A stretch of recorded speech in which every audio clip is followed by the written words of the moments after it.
것 같습니다. 또 그게 매력인 것 같아요. 조금 늦었지만 여러분 만나서 반갑습니다. 감사합니다. 네, 반갑습니다.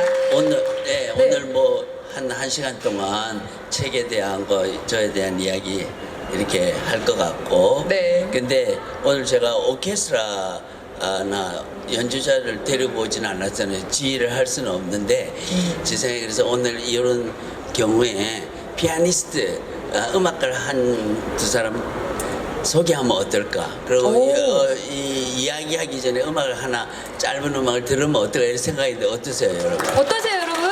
네.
이번에 책을 출간하셨잖아요. 이 아버지가 세상에 오신 지 꼭 100년이 되는 해를 맞이해서 지금 아버지와 아들의 교향곡이라는 책을 출간하셨는데, 아버지 금수현 선생님도 굉장히 유명하신 분이시잖아요. 어떻게 해서 이 책을 펴내시게 되셨는지 그 과정이나 소감이 궁금해요. 아버지께서는 뭐 작곡을 베토벤처럼 많이 하시는 분은 아니고 가곡을 통해서 알고 계시는데 글을 많이 쓰셨어요. 글을. 그래서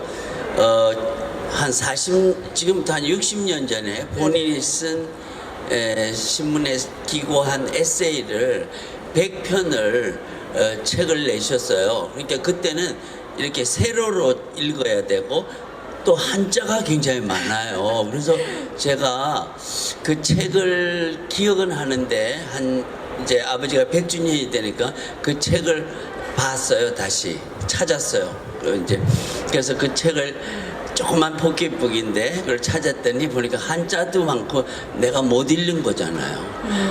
그래서 슬퍼가지고 이거를 아버지를 기념해서 다시 우리 보통처럼 이렇게 가로로 쓰고 책을 한글로 해서 많은 사람들이 또 필요한 사람이 읽으면 어떨까 이런 생각에서 시작했습니다. 아무래도 이제 아버지의 이야기와 또 아버지의 글이 실린 책이잖아요. 근데 제가 금수현 선생님을 직접 당연히 만나뵙지 못했지만 책을 통해서 느낀 거는 굉장히 좀 엄격하신 것 같으면서도 공정하시면서 유쾌한 분이다라는 생각이 들었는데, 선생님이 기억하시는 금수현 선생님의 에피소드 한 가지가 있다면 뭐가 있을까요? 아버지 지금 생각하는 거는 모습에 그 저녁에 이제 술이 얼큰해서 오실 때도 있어요. 아예 그러면 낮에 만날 때하고 전혀 다른 아버지가 돼서 그날이 있었던 일 여러 가지 일을 많이 재밌게 해줘요. 재밌는 사람이 돼요. 네. 그래서 우리가 너무 재밌어가지고 막 그 청소년 때 11시, 12시 이렇게 됐는데도 이야기가 끊이지 않았어요. 그러니까 어떤 점에서는 아버지는 홈 스위트 홈을 이렇게 집에 많이 뿌리고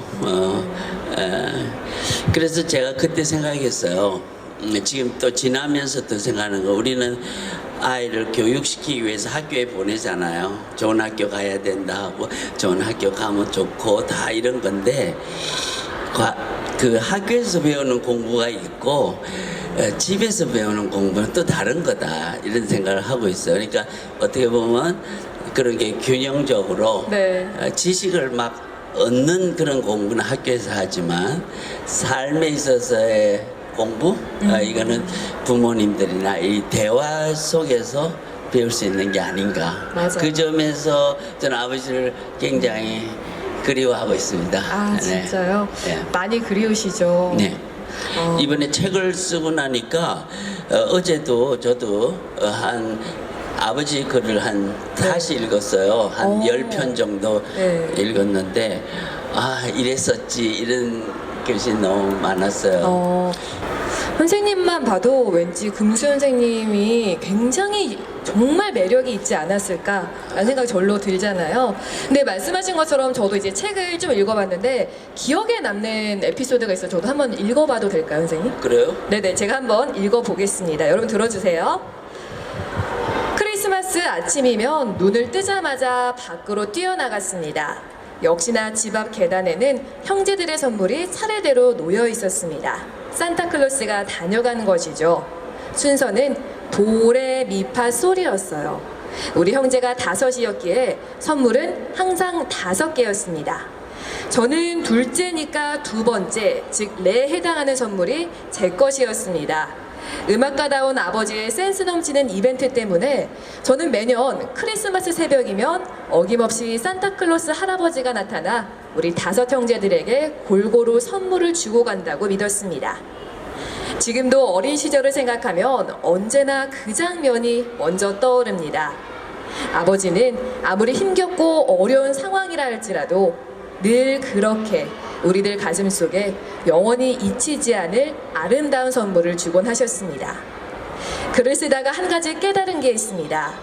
젊었을 때는 제 나름대로 아버지를 극복하기 위해 애를 썼는데 나이를 먹다 보니 어느새 제가 아버지를 점점 닮아가고 있다는 생각이 든 겁니다.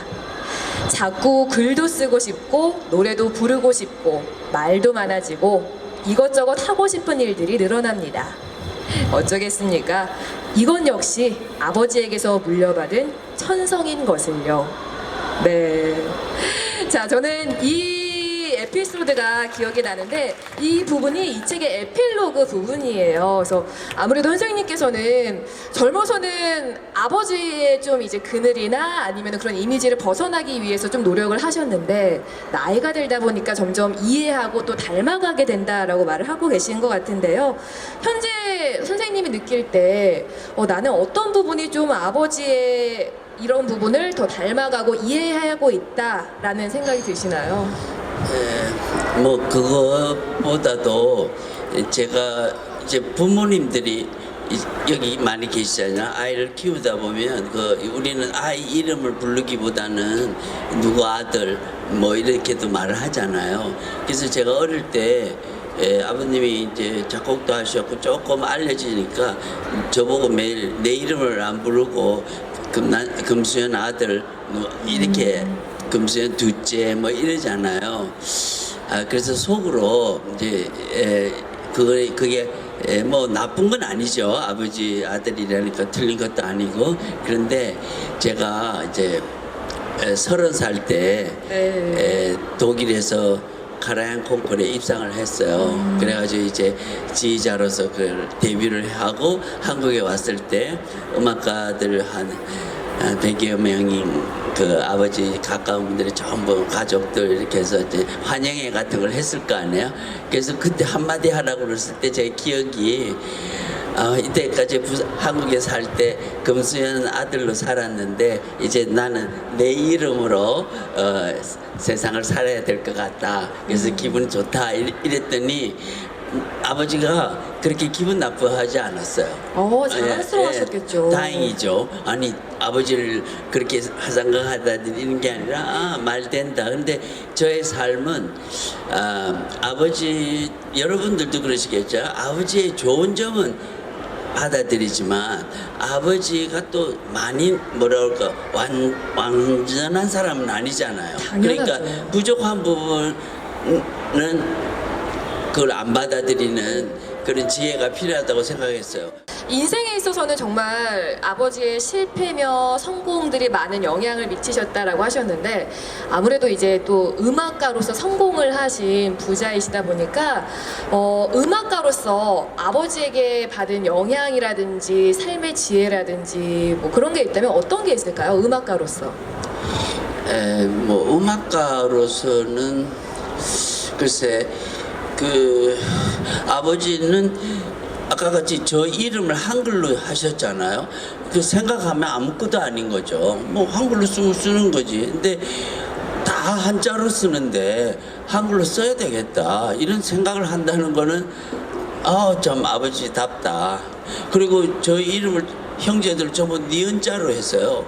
그러니까 뭐 집안마다 뭐 학렬이 있는데 우리는 니은자로 하고 그래서 저희 아이는 디귿자입니다. 저희 아이 때는 그 다음에 리을자로 하고 뭐 이런 식으로 가지 않겠나. 이런 식의 새로운 도전 삶에 대한 당연히 가져 있을 때도 행복하지만 없을 때 우리는 어떻게 할 것인가. 이런 거에서는 아버지가 그냥 손수 보여주셨다. 그 국회의원만 빼고는 다 좋았어요. 그래가지고 아무래도 선생님께서는 이제 또 아버지의 그런 인도도 있었겠지만 스스로 이제 금난세란 이름을 알리기 위해서 정말 많은 노력을 하셨고 제가 이렇게 옆에서 뵌 선생님은 굉장히 에너지가 어느 20대, 10대 못지않게 정말 강하고 크세요. 그래서 이런 밝은 에너지 덕에 이렇게 선생님이 지금까지도 정말 한국인의 사랑을 많이 받고 있지 않나라는 생각이 듭니다.